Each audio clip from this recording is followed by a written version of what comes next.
Padre, gracias por tu gran amor, por tu grandeza y por tu poder. Gracias, Señor. Te pido, oh Dios, que nos use con poder, con elocuencia divina. Prepara las vidas para que sean edificados en tu palabra, Señor. Amén, amén, amén. Pueden sentarse, amados. Quiero que busquemos Hebreos capítulo 5, verso 1. Lo quiero leer se oye enlatado. ¿Me escuchan bien? En la Nueva Traducción del Viviente. Todo sumo sacerdote es un hombre escogido para representar a otras personas en su trato con Dios. Él presenta a Dios las ofrendas de esas personas y ofrece sacrificios por los pecados. Puede tratar con paciencia a los ignorantes y descarriados, porque Él también está sujeto a las mismas debilidades. Por esta razón debe ofrecer sacrificios tanto por sus propios pecados como por los del pueblo. Y nadie puede llegar a ser sumo sacerdote solo porque desea tener ese honor, sino que tiene que ser llamado por Dios para ese trabajo, como sucedió con Aarón. Por eso Cristo no se honró a sí mismo haciéndose sumo sacerdote, sino que fue elegido por Dios, que le dijo: tú eres mi hijo, hoy he llegado a ser tu padre. En otro pasaje dice, Dios le dijo: tú eres sacerdote para siempre, según el orden de Melquisedec. Alguna característica debía tener un sumo sacerdote.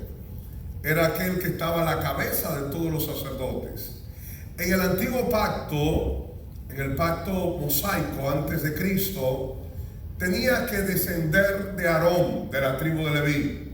Ustedes saben que Israel estaba compuesto por 12 tribus, que eran los 12 hijos de Jacob, al cual después Dios le llamó Israel. Pero para pertenecer a la casta de ministradores espirituales, tenía que descender de la tribu de Leví. Y dentro de la tribu de Leví estaba Aarón. Aarón es hijo o descendiente de Leví, por lo tanto, todos los descendientes de Leví eran levitas. Servían en los asuntos del templo, pero solo los sacerdotes podían entrar al lugar santo, y el sumo sacerdote podía entrar al lugar santo y el lugar santísimo una vez al año. Dice acá que el sumo sacerdote tenía que ser descendiente de Aarón y que tenía que tener solidaridad, compasión con aquellos que él estaba representando. Debía presentar ofrenda de paz y sacrificios por los pecados. Había diversas maneras para ir al templo a presentar ofrendas de sacrificio estoy hablando. Había ofrenda de paz, que no tiene que ver con pecado, sino como una especie de dádiva en gratitud a Dios, para exaltación de Dios. Eso se le llama ofrenda de paz. Y el sacrificio por expiación, holocausto por el pecado, tenía que ver para el perdón o la expiación de la iniquidad del pueblo. Ahora, Jesús fue elegido como nuestro sumo sacerdote. Hay alguna característica muy importante. Hay un sacerdocio que ya caducó, que es el sacerdocio levítico, el sacerdocio arónico, porque desciende de Aarón. Y hoy hay un sumo sacerdote que está en los cielos. Hay alguna característica que debían tener los sumos sacerdotes. Número uno, el sumo sacerdote no podía autoproclamarse, tenía que ser escogido por Dios. Dios lo escogía. ¿Para qué? Para representar a los hombres. Un sacerdote es un representante de los hombres delante de Dios. un profeta es un representante de Dios delante de los hombres. ¿Qué yo dije? Un sacerdote es un representante de los hombres, lo dice acá, delante de Dios. Pero un profeta es aquel que representa a Dios delante de los hombres. Ahora, tenía que ser escogido por Dios. Tenía que representar a los hombres. ¿Cómo? Llevando las ofrendas, llevando los sacrificios por el pecado.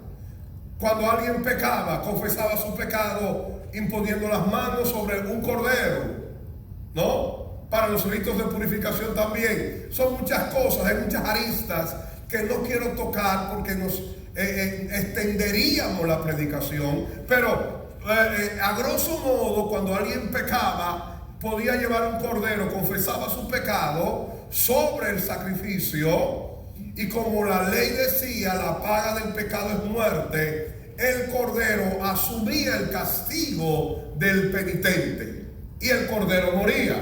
Ahora, las personas no eran quienes hacían el sacrificio. Aunque yo pecara en la antigüedad, en el antiguo pacto, yo no tenía la prerrogativa de tomar un cordero y degollarlo. Yo no podía hacerlo. Tenía que llevarlo al lugar que Dios había escogido, que era el templo, y un sacerdote tenía que oficializar la ceremonia de expiación. Un sacerdote tenía que ser escogido por Dios. Un sacerdote tenía que ser compasivo con aquellos a quien él estaba representando. Jesús es compasivo, tiene misericordia de nosotros, porque aunque es Dios, Él se vistió de humillación. Él padeció, aunque nunca pecó, pero Él padeció las limitaciones de la vida terrenal. Él tiene compasión de nosotros. El mismo Dios escogió a Jesús como su sacerdote. No fue que Cristo se proclamó sacerdote, Dios lo escogió. Dios dijo: juró Jehová y no se arrepentirá, tú eres sacerdote para siempre. Porque en el pacto antiguo, cada sumo sacerdote ejercía su ministerio por un tiempo, porque al morir otro sumo sacerdote tenía que sustituirlo. Aleluya. Pero el sumo sacerdote a la cual servimos es eterno. Amén. Oye esto, tú eres sacerdote, ya yo no quiero otro más, para siempre. Para siempre. Su sacerdocio es eterno. Y dice también: mi hijo eres tú, hoy yo te he engendrado. Salmo 2. Y algunos ruselistas y testigos de Jehová se han confundido con este verso. Y dicen: ya ves, que Jesús es un ser creado. ¿Ah? Mi hijo eres tú, yo te engendré hoy. Pero ahí lo dice: te engendré hoy. Amén. Entonces es un ser creado. No te confundas. En el libro de los Hechos, capítulo 13, verso 33, el apóstol Pablo da un sermón y toma este mismo texto para decir que esta palabra profética se cumplió el día en que Cristo fue resucitado. Hechos 13:33. Por favor, colóquenlo allá. La cual Dios ha cumplido a los hijos de ellos, a nosotros, resucitando a Jesús, como está escrito también en el Salmo 2, en el Salmo 2: mi hijo eres tú, yo te he engendrado hoy. Jesús tenía el poder en sí mismo de resucitar. Él dijo: yo pongo mi vida y la vuelvo a tomar. Amén. Pero a Cristo lo resucitó el Padre. El Padre dio el decreto y le dijo: hoy yo doy el decreto. El tercer día, cuando Cristo murió y fue enterrado, el Padre dio el decreto y lo resucitó con un cuerpo glorificado y le dijo: hoy eres mi hijo, eres mi sumo sacerdote según el orden de Melquisedec. A él sea toda la gloria. Amén. Cuando lo resucitó, lo declaró sacerdote. Bajo la orden de Aarón, no, porque Jesús no era descendiente de Aarón. Jesús era de la tribu de Judá, descendiente de David. Amén. Pero es de la casta y de la orden de Melquisedec. ¿Quién es Melquisedec? Para muchos, Melquisedec es una cristofanía, pero yo entiendo que no es así. Melquisedec es un rey que existió en la antigüedad, rey de una ciudad llamada Salem, que algunos piensan que es Jerusalén, que era rey y sacerdote a la vez. Por lo tanto, es un tipo de Cristo, porque Jesús no solamente es el sumo sacerdote, Él es el Rey de reyes y Señor de señores. Amén. Él es el soberano Dios. Amén. En la antigüedad ustedes van a ver sacerdotes o sumos sacerdotes y reyes. Pero Melquisedec es el único que él mismo cumple ambas funciones. Es rey y es sacerdote. Por eso es un tipo de Cristo. La historia o la Biblia hace silencio en cuanto a quiénes fueron sus padres y cuándo nació y dónde nació. Por eso dice que Melquisedec no tiene ni principio ni final de días, y no tenemos genealogía de quiénes fueron sus padres. El autor del libro de Hebreos aprovecha un silencio bíblico para tipificarlo con Cristo. Yo no creo que es una cristofanía y respeto la opinión de algunos, pero Jesús es el sumo sacerdote para siempre según el orden de Melquisedec, porque en él se conjuga aquel que es rey y aquel que es sumo sacerdote. Él intercede por nosotros. Jesús es escogido por Dios, nos representa a nosotros delante de Dios. Necesitábamos un sumo sacerdote que fuese Dios. ¿Por qué? Porque solo de Dios viene la salvación. La palabra Jesús o Yeshua o Josué significa Dios salva. Lo que significa que la salvación no viene de hombre, viene de Dios. Pero necesitábamos un hombre, porque si no fuese hombre no nos pudiese representar. Porque para ser sacerdote había que ser hombre. Porque aquí dice acá, que el sumo sacerdote es un hombre escogido para representar a otros. Reina Valera 60, Hebreos 5:1, porque todo sumo sacerdote tomado de entre los hombres. Por lo tanto, había una condición extraña. El Redentor tenía que ser hombre para ser sumo sacerdote, pero tenía que ser Dios para ser el Redentor. Aleluya. Yes. Y ningún hombre podía entender cómo hacerlo. Pero el misterio de la piedad es grande. Cristo es genuinamente hombre y Cristo es genuinamente Dios. Amén. A él sea toda la gloria. Aleluya. Como hombre puede ser mi sumo sacerdote, ¿cómo Dios puede ser mi salvador? Ya ven, hermanos, ¿por qué tenía que ser hombre? ¿Y por qué tenía que ser Dios? Escogido por Dios. Dios mismo lo escogió, representando a los hombres. Es compasivo con sus representados. Jesús tuvo hambre, Jesús tuvo sed, Jesús lloró, Jesús sintió angustia, Jesús sintió muchas veces el desamparo del Padre. Jesús sintió el dolor como lo sentimos nosotros y oró delante de la tumba de Lázaro. En un momento se indignó, en un momento tuvo celo por la casa de Dios. Él como Dios, pero a la vez como hombre, se compadece de nosotros.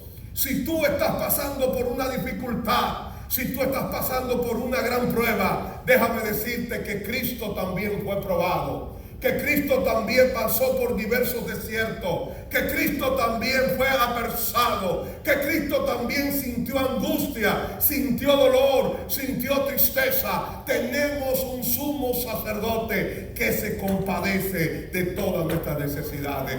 Cristo es nuestro sumo sacerdote. No hay hombre, ningún hombre puede autoproclamarse sumo pontífice o sumo sacerdote. No existe. Para ser sumo sacerdote hay que ser hombre y hay que ser Dios. Hay que morir en una cruz y hay que resucitar. Si alguien puede ser Dios y hombre a la vez, morir en una cruz, resucitar el tercer día y vivir toda una vida sin pecar, entonces usted reúne las condiciones para que le demos el título de sumo sacerdote. Si hay alguien dentro de alguna religión que ustedes sepan que cumple todas esas condiciones, por favor, díganmelo para yo adorarle. ¿Hay alguno que sea bueno aquí en la casa? ¿Hay alguno que sea justo en esta casa? ¿Hay alguno que nunca ha pecado en este lugar? Solo Jesús es el justo.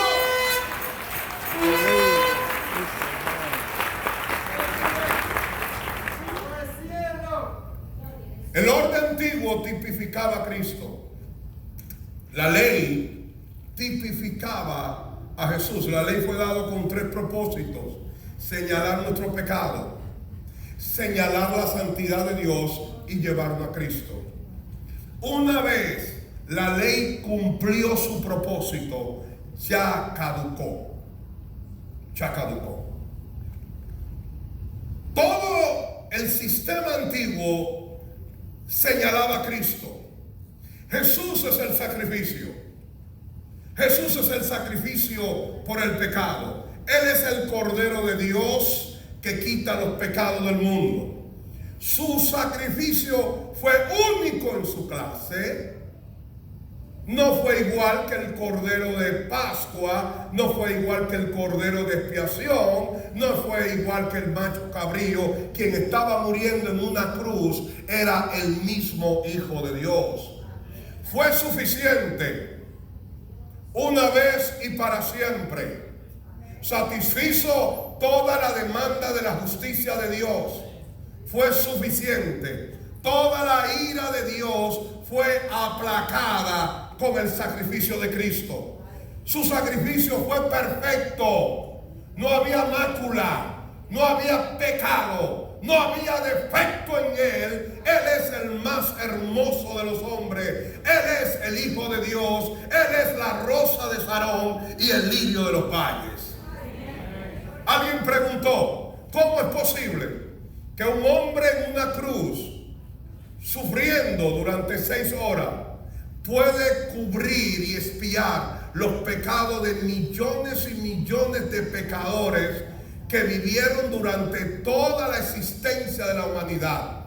Porque si tú colocas en una balanza a Cristo y colocas en la otra balanza a todos los hombres que han existido desde Adán hasta el último hombre que ha de nacer y ser redimido, si tú lo colocas en una balanza, Cristo pesa mucho más. Solo Él. Su sacrificio fue perfecto y su sacrificio fue definitivo. Una vez y para siempre. Tus pecados pasados, presentes y futuros ya han sido perdonados. Amén. No significa que no haya que arrepentirse y confesar nuestro pecado. No significa eso. Es una licencia para pecar. lo que yo debo confesar mi pecado como un proceso de santificación en mi vida, pero la sangre de Cristo tiene poder para purificar todos mis pecados. Toda mi esencia, todo mi ser es purificado mediante el sacrificio de Cristo. En la antigüedad, cada año, cada día de Yom Kippur, que era el día de la purificación, el día de la expiación, los judíos sacrificaban un macho cabrío. Y el sumo sacerdote confesaba los pecados del pueblo sobre el animal sacrificial, colocaba su mano y los pecados del pueblo le eran imputados al macho cabrío. Una vez era sacrificado en el altar de bronce, el sumo sacerdote tomaba las partes escogidas del macho cabrío y la ingería o se la comía en el lugar santo. Y al comerse las partes escogidas, él se imputaba los pecados que estaban en el sacrificio que había sido imputado del pueblo. Entonces él entraba al lugar más íntimo del tabernáculo, que era el lugar santísimo, el lugar de la presencia de Dios, y allí, derramando la sangre del sacrificio, pedía perdón por los pecados del pueblo. Todos los años había que repetir el mismo ritual. Pero cuando Cristo murió en la cruz, Dios dijo, una vez y para siempre, no hay que volverlo a repetir. Perdónenme, mis hermanos católicos, que dicen que cada vez que se celebra la misa, Cristo es sacrificado. Cristo no puede morir de nuevo. Ya Él murió. Él volverá a esta tierra, no para ser sacrificado, sino para reinar sobre todas las naciones de la tierra y para ser adorado como aquel que es el Rey de Reyes y el poderoso Señor de señores. Amén. No más. Ahora, yo no entiendo. Perdónenme si alguien me puede explicar cómo hay cristianos que celebran la fiesta de Yom Kippur. ¿Cómo hay cristianos que están todavía celebrando el Alpurín, el Yom Kippur, la fiesta de los panes sin levadura? Yo no lo entiendo. Si estamos bajo un nuevo pacto, con mejores promesas, con mejores términos. La ley era un ayo, una sombra de los bienes venideros. Yo no sé mucho de construcción, pero yo sé que estos cabezones constructores como Nahum y algunos acá, cuando van a colocar el techo de una estructura, colocan una estructura, un armazón de madera, ¿no? ¿Cómo le llaman a esto? Esos armazones de madera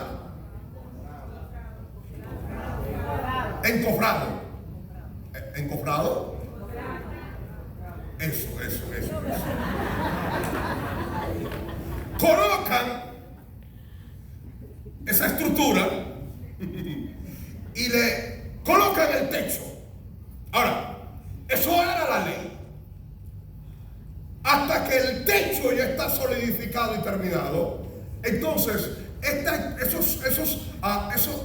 esa estructura de madera, esa columna, más que un bien, lo que es un obstáculo, hay que quitarlo. La ley tiene que ser quitada para que entre la gracia. La ley tiene que ser quitada. No puede heredar el hijo de la esclava con el hijo de la promesa. Tú no puedes decir que eres de Cristo y decir, no, pero si tú no dices Yeshua HaMashiach, tú no eres de Dios. Tú no puedes tener una kippah porque tú no eres judío, tú eres dominicano, tú eres plátano, tú comes yuca igual que yo. ¿Qué es eso?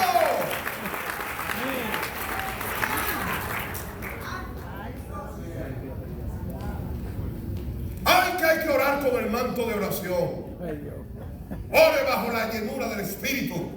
Ore para la cobertura del Espíritu.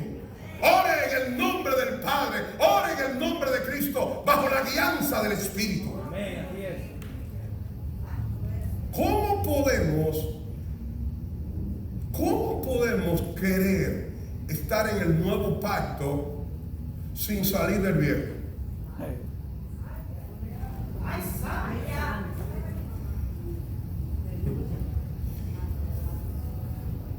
Hebreos, Cristo es el sacrificio, Cristo es el tabernáculo, Cristo es a la vez el sumo sacerdote. Que Cristo es el tabernáculo, claro. Juan 1:14 dice, y aquel verbo fue hecho carne. En la traducción original dice, y aquel verbo, la palabra, se tabernaculizó. Puso su tabernáculo entre nosotros y mostró su gloria. El tabernáculo tipificaba a Cristo. El sacrificio tipifica a Cristo. El sumo sacerdote señala a Cristo. El arca del pacto habla de Cristo. El macho cabrío habla de Jesús. Todo habla del Rey de Reyes y del Señor de Señores, de la rosa de Sarón y del lirio de los valles y el más deseado de las naciones, nuestro sumo sacerdote. ¿Por qué era necesario un nuevo pacto? Hebreos capítulo 7, verso 11.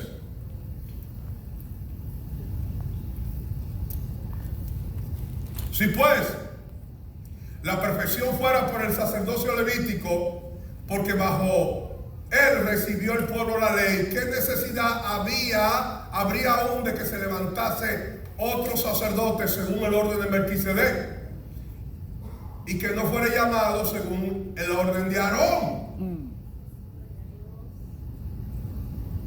Porque, diga conmigo, cambiaba el sacerdocio.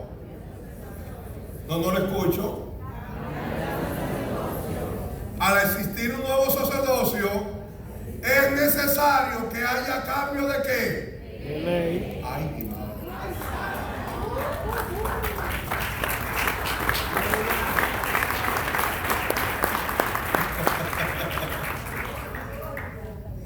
Como cambió el sacerdocio, cambió la ley.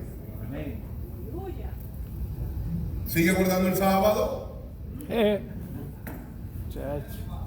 ¿Bajo qué sacerdote tú estás? Mi reposo es Cristo. Él es mi reposo.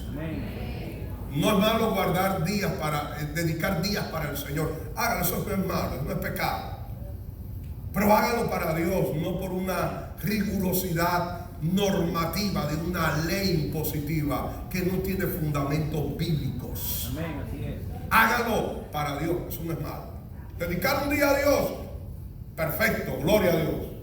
Sea viernes, sábado, domingo, pero nunca bajo una imposición de una ley. Hebreos capítulo, vamos a leer mucho. ¿Cuántos se sienten bien leyendo la palabra? Aleluya. Aleluya. Hebreos capítulo 8, verso 6. Pero ahora tanto mejor ministerio es el suyo. ¿El de quién? El de Cristo. Cuanto es mediador de un mejor pacto, establecido sobre mejores promesas. Porque si aquel primero hubiese sido sin defecto, ciertamente no se hubiera procurado lugar para el segundo. Porque reprendiéndolos dice, he aquí vienen días, dice el Señor, en que estableceré con la casa de Israel y la casa de Judá un nuevo pacto. No como el pacto que hizo con sus padres. El pacto de la ley es un pacto de Dios con Israel, el Israel natural, no con nosotros los dominicanos. Amén. El día que los tomé de la mano para sacarlos de la tierra de Egipto, porque ellos no permanecieron en mi pacto. Y yo me desentendí de ellos, dice el Señor. Por lo cual este es el pacto que haré con la casa de Israel. Después de aquellos días, dice el Señor, pondré mis leyes en la mente de ellos y sobre su corazón las escribiré y seré a ellos por Dios y ellos me serán a mí por pueblo. Y ninguno enseñará a su prójimo ni ninguno a su hermano diciendo conoce al Señor, porque todos me conocerán desde el menor hasta el mayor de ellos. Amén. Porque seré propicio a sus injusticias y nunca más me acordaré de sus pecados y de sus iniquidades. Al decir nuevo pacto, ha dado por viejo al primero. Y lo que se da por viejo se envejece y está próximo a Agradecer. Más claro ya es. ¿Por qué hay tantos cristianos que quieren resucitar lo que Dios está enterrando? Amén.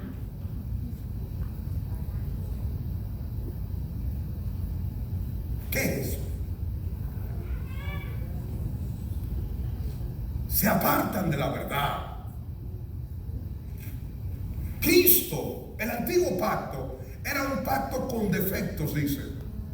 No que la ley sea mala, la ley es pura. El problema estaba en los hombres, que no estaban en capacidad de cumplir el estándar divino. La ley fue dada, pero fue dada en una tabla de piedra, y la piedra representaba el corazón del hombre.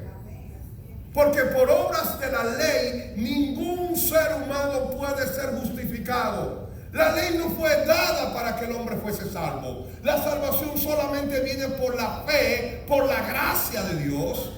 El problema está en que el hombre escuchaba la ley, pero no estaba en capacidad de cumplir la ley.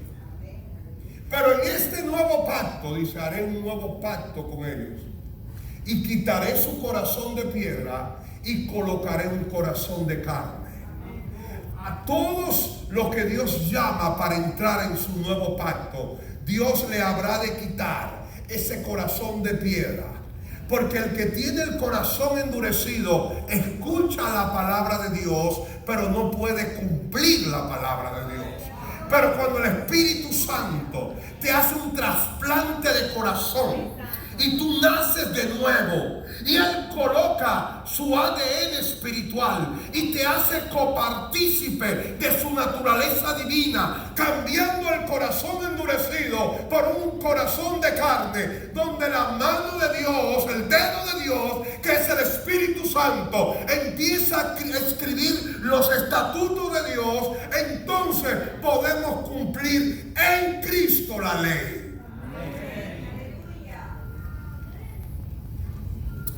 ¿Cuáles son los beneficios del nuevo pacto? Que todo el que entra en el nuevo pacto se le da un nuevo corazón, un nuevo nacimiento. No es que no existía antes un nuevo nacimiento, es que no estaba incluido en el antiguo pacto, porque el antiguo pacto estaba establecido entre Dios e Israel natural. Y dentro de Israel habían hijos de Dios justos nacidos de nuevo. Pero este nuevo pacto incluye dentro de sus promesas una nueva naturaleza. Ahora, tenemos mejores términos, porque ya la ley está escrita en nuestros corazones y Dios nos hace andar en sus estatutos. Y aquí dice, y nadie dirá a su prójimo, conoce al Señor, sino que el Espíritu Santo, claro está, tiene maestros, pastores, que enseñan la palabra, pero es el Espíritu Santo quien nos ilumina la palabra. Es el Espíritu Santo quien nos preserva la doctrina de la preservación de Dios para Cristo y nos guía a toda la verdad. Todo el que se desvía de la verdad es porque no pertenecía a Cristo, pero el que es de Cristo permanece en la verdad. Salieron de nosotros porque no eran de nosotros. Aleluya. Sí, Señor.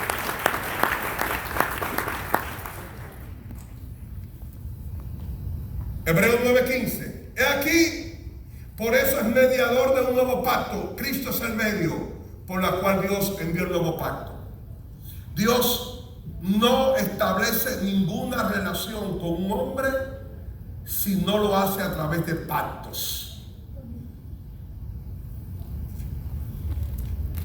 Es diferente a nosotros. Nosotros conocemos a una joven, nos enamoramos y después hacemos un pacto. Dios no es así. Dios no necesita conocerte, ya Él te conoce. Él te escoge y establece pacto contigo, punto. Hizo pacto con Adán, hizo pacto con Noé, hizo pacto con Abraham, hizo pacto con David, hizo pacto con el pueblo de Israel y ha hecho pacto con nosotros a través de Jesucristo. toda la relación de Dios con el hombre es a través de pactos. Mira esto. Así que Jesús es el nuevo mediador para que, interviniendo muerte para la remisión de las transgresiones que había bajo el primer pacto, los llamados recibirán las promesas de la herencia eterna. Porque donde hay testamento, que es lo mismo que pacto, es necesario que intervenga muerte del testador. Porque el testamento con la muerte se confirma, pues no es válido entre tanto que el testador vive. De donde ni aún el primer pacto fue instituido sin sangre. Porque habiendo anunciado Moisés todos los mandamientos de la ley a todo el pueblo, tomó la sangre de los becerros y de los machos cabríos con agua, lana escarlata e hisopo, y roció el mismo libro y también a todo el pueblo, diciendo: esta es la sangre del pacto que Dios os ha mandado. Para Dios hacer un pacto tiene que ser precedido por un derramamiento de sangre. La vida, alguien, para que ocurra un testamento, tiene que morir el dueño del testamento, el testador. Cristo derramó su sangre para expiarnos de todos pecados, pero para darnos un nuevo pacto, bajo mejores promesas, bajo mejores términos, que nos puede expiar la culpa. Cristo está en los cielos intercediendo por nosotros, porque Él es nuestro sumo sacerdote. Por eso Jesús, y esto es todo lo que he dicho es para decir esto, el día de la Santa Cena tomó la copa y dijo: esta es la sangre, mi sangre, que por vosotros es derramado para el nuevo pacto. Y el día de la Santa Cena, mira, lo voy a decir exactamente, Mateo 26, 28, porque esta es mi sangre del nuevo pacto, que por muchos es derramada para remisión de pecados. Para Dios hacer pacto con alguien, primero tiene que limpiarlo, porque Dios no hace pacto con alguien que esté impuro. Y Cristo tuvo que morir en una cruz para expiar y quitarte tus pecados, para inaugurar un nuevo pacto. Porque para hacer pacto con Dios, primero hay que reconciliarse con Dios. Un nuevo pacto en Cristo. Yo estoy bajo un nuevo pacto. Cuando alguien le dice: ¿usted va a celebrar la fiesta de Yom Kippur? Usted le dice: muchas gracias, no lo voy a hacer, yo estoy bajo un nuevo pacto. Y usted no va a celebrar la fiesta de los panes sin levadura, usted le va a decir: muchas gracias, yo vivo bajo un nuevo pacto. Amén. ¿Y por qué la iglesia de ustedes no guardan el sábado? Usted le va a decir: muchas gracias, ya nosotros estamos bajo un nuevo pacto. ¿Y por qué ustedes no usan el manto de oración, la kipá y las famosas oraciones de Abraham y de Moisés? Usted le dice: muchas gracias, ya yo estoy bajo un nuevo pacto.